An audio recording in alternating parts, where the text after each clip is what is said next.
Hello everyone, welcome to my YouTube channel Talented Insaan. Therefore, my dear brothers and sisters, stand firm. Let nothing move you. Always give yourself fully to the work of the Lord, because you know that your labor in the Lord is not in vain. The good news? There's no bigger motivator than God Himself. Let God be the one to inspire you and try your best and find your talent through my channel. I'm going to be introducing a new playlist in my channel where I will read the Bible episode by episode to make you relaxed, calm, and spiritually fit. I will give you a small reference from the Old Testament of the Bible. The Old Testament is a massive collection of stories, poems, and rules for living life. At its heart is God, the creator of the world. God loves His world and constantly calls on the people He put in it to listen and talk to Him, but only a few answers. The heroes of the Old Testament are the women and men who do listen and who fight against every obstacle to do what God asks. One of the God's earliest champions is an old man named Abram, whom God later renames Abraham. Many of the best loved tales in the Old Testament are about Abraham and his family, down many generations. Abraham's grandson, Jacob, is given the name Israel by God, and so the children of Jacob's 12 sons became known as Israelites. They battle enemy kings and armies who worship rival gods. They fight with friends and family who struggle to listen to God, and sometimes they wrestle with their own doubts and argue with God Himself. The first episode of Bible, Adam and Eve. In the beginning, everything was dark, cold, and empty until God created heaven and earth. God hovered over the dark waters that covered the earth and said, "Let there be light," and there was light. God was pleased with what He had done, but He wasn't finished yet. Next, He separated the light from the darkness and called the light day and the darkness night. As the darkness rolled over the earth, the first day turned into the first night. On the second day, He created the sky to arc over the waters of the earth. The hours passed as He worked, and soon night came for the second time. The following morning, He parted the waters so that dry land could appear and named the waters seas. He was happy with the land and sea of His brand new world, but He did not stop to rest. Plants grow up from the ground, said God. Produce fruits and seeds so that new plants can grow. All over the earth, lush green plants grew and bore ripe fruits, and God saw that it was good. That was the third day. On the fourth day, God made two great lights, one for the day and one for the night, and He placed them in the sky. The day's light was hotter and brighter, and He called it the sun. The paler light that shone at night He called the moon. God looked upon the flaming sun and the mysterious moon, and He felt glad. During the fifth day, He created birds to fly in the sky and fish to swim in the seas. Great whales leaped up in joy to splash back down into the depths. Tiny fish teemed everywhere, and the air was full of the sound of flapping wings. Then, as the sun set, the new birds nestled down to sleep. The blue seas became dark, and the fifth day ended. Dawn broke on the sixth day. God began creating animals to roam through all the lands of the earth, from slow, gentle cows and roaring tigers to tiny creeping creatures and scurrying mice. Go out into the world and multiply, God told them. Have babies and fill the earth with animals. And still, he wasn't finished. Now I will make a creature that is more like me and any other. He said, I will make a human. Being so saying, God took a handful of dust from the ground and breathed life into it. The creature took shape and became Adam, the very first man. God smiled at his new creation, Adam. He said, it is your job to look after all the animals and birds and plants and everything else on earth. You must give them all names and they will obey you. Thank you, God, said Adam. But he looked a little sad. God realized that he was lonely.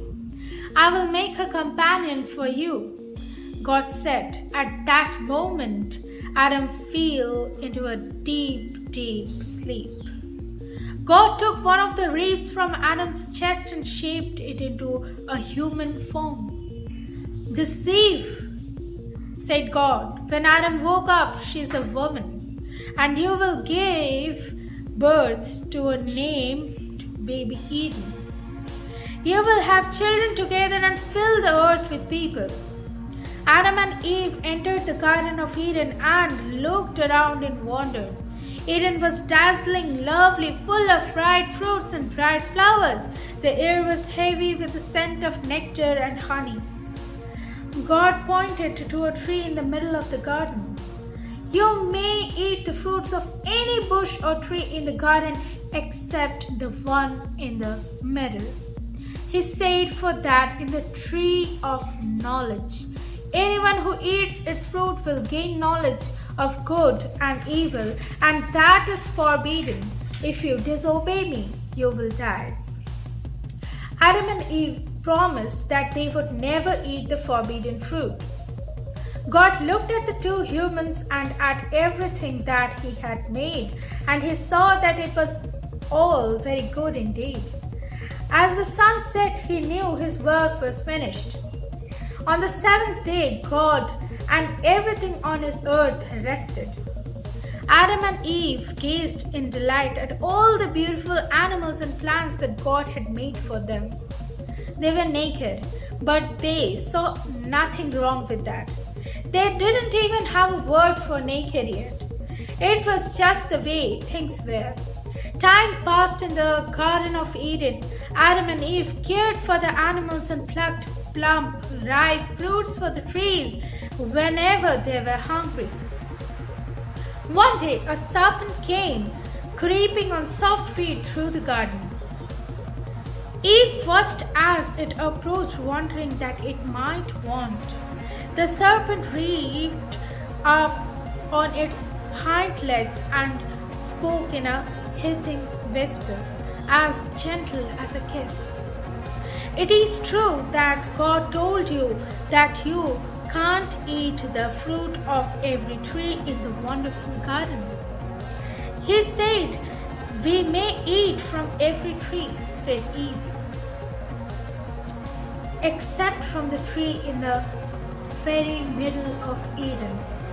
God says, if we eat fruit from the tree, we will die. You won't die, said the serpent. God is lying to you. In truth, God won't let you eat from the tree because He knows that the moment you do, your eyes will be open to all the wonders of the universe. You will be like gods, knowing good and evil. The serpent shook his head. It doesn't seem right that only God should be the one to know everything. He treats you like children. Eve paused. She looked at the tree and considered serpent's words. It certainly didn't look as though the fruit could kill her. In fact, it looked delicious. Surely wisdom isn't such a bad thing, said Eve. So she walked to the tree of knowledge, plucked a fruit, and sank her teeth into it. It was delicious. Adam, come here. I have something for you, she called, holding out the fruit. Adam took a bite. Which tree is it from? He asked, although he already knew. Moments later, they both knew everything. They suddenly realized that they were naked and felt a pang of shame. We must cover ourselves, said Adam, grabbing a handful of leaves from the nearest tree. These fig leaves should do. They sewed the large fig leaves together to cover themselves, but they were still ashamed. Adam, where are you? Came a voice. It was the voice of Adam and Eve had been dreading ever since they bit into the fruit of the forbidden tree. We have to hide, whispered Eve, and they ran away into the trees. Come out, said God. I can see you hiding.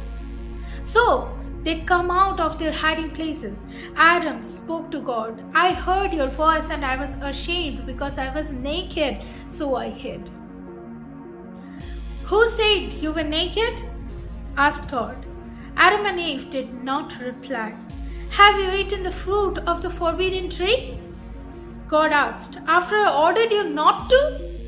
Adam scowled and pointed to Eve. The woman you gave to me did this. She offered me the fruit, so I ate it. God said to Eve, is that true? Did you do this? Eve could not look up. She looked to the ground, where she would first seen the serpent. I couldn't help it. The snake tricked me into eating it, she said. Serpent?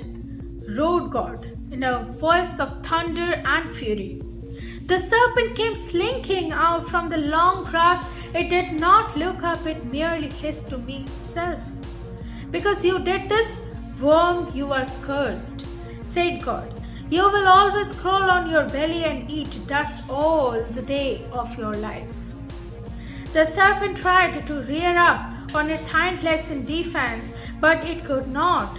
Its legs had disappeared, said God. I will make it so that you and the woman are enemies forever, and her children and her children's children will hate you and try to crush you. You, in turn, will bite them. The serpent slithered away, hissing curses on its own about the unfairness of its fate. I will have my revenge, it swore. To Eve, God said, I will make childbirth a painful thing for you. You will cling to your husband and he will rule over you. To Adam, he said, because you ate the forbidden fruit, I will curse the soul so that growling your food will be a terrible burden. The ground will be full of thistles and thorns, and you will have to sweat and suffer to grow your food. This is what your life will be like until you die and are buried in the ground. God looked at Adam and Eve, angry and sad at once. I told you that you would die if you ate that fruit. Now one day you shall. I made you out of dust, and to dust you will return. God took some pity on them and gave them clothes made from warm animal skin, but he could not let them stay in Eden. He spoke in a voice that all creations could hear, saying, Look, humans have become like gods. So now in case they all reach out for fruits on the tree of life, I must send them away. Anyway, who eats from the tree of life will live forever, and I cannot allow that now that they have eaten the forbidden fruit. So God drove out Adam and Eve from the Garden of Eden. He summoned fierce angel to watch over the gate. The new angelic guards took up their post of wielding mightily swords of fire to protect the Garden of Eden and keep everyone away. Sunk in misery, Adam and Eve walked out into the wild world beyond the garden to begin their new life. They could never go home again. I hope you liked this episode. To watch the next episode, please follow the playlist of my channel, Bible Story Times. Thank you. Thanks for watching. Please, if you liked the video, subscribe to my channel and have a good day.